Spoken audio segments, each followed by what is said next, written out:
చీకటి గదిలో కదలిక. ఒక్కసారి ఒక చిన్న గ్రామంలో వెంకట్ అనే పిల్లవాడు తన తాతయ్య ఇంటికి వేసవి సెలవుల్లో వెళ్లాడు. ఆ ఇల్లు చాలా పాతదిగా ఉండేది. రాత్రి జరిగే చింతచెట్టు నీడ, గోడల మీద పడే నీలిరంగు ఛాయలు వెంకట్ను కొంచెం భయపెడతాయి. ఒక రాత్రి తాతయ్యతో టీవీ చూస్తూ పక్క గదిలోంచి గిన్నె కదలిన శబ్దం వచ్చింది. వెంకట్ ఆశ్చర్యపోయాడు. తాతయ్య, ఆ శబ్దం ఏమిటి అని అడిగాడు. తాతయ్య నవ్వుతూ, ఏముంటుందురా, పాత ఇల్లే, కొన్నిసార్లు గాలి వీస్తే గిన్నెలు కదలుతుంటాయి అన్నారు. కాని వెంకట్ నమ్మలేదు. ఆ రాత్రి జిగేలే గాలితో బట్టలు ఊగుతుంటే ఆ గదిలో మరల శబ్దం వచ్చింది. ఈసారి చప్పట్లు విన్నాడు. చీకట్లో గడియారం 12 కొట్టింది. వెంకట్ ధైర్యంగా టార్చ్ తీసుకుని ఆ గదిలోకి వెళ్లాడు.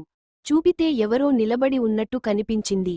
కాస్త దగ్గరగా వెళ్లి లైట్ వేసేసరికి తాతయ్య బట్టలు వేసిన తాడి దెయ్యంలా కనిపిస్తున్నాయి. చెమటతో నోరు తెరిచి నవ్వుతున్న ముఖం. వెంకట్ ఊపిరి పీల్చుకుని నవ్వేశాడు. కాని అప్పుడే వెనుకనుంచి ఏదో శబ్దం. వెంకట్, నువ్వు నా బట్టలతో ఎందుకు ఆడుతున్నావ్? వెంకట్ తిరిగి చూసేలోపే లైట్ ఆపోయింది. భయంతో అరుస్తున్న ముఖం.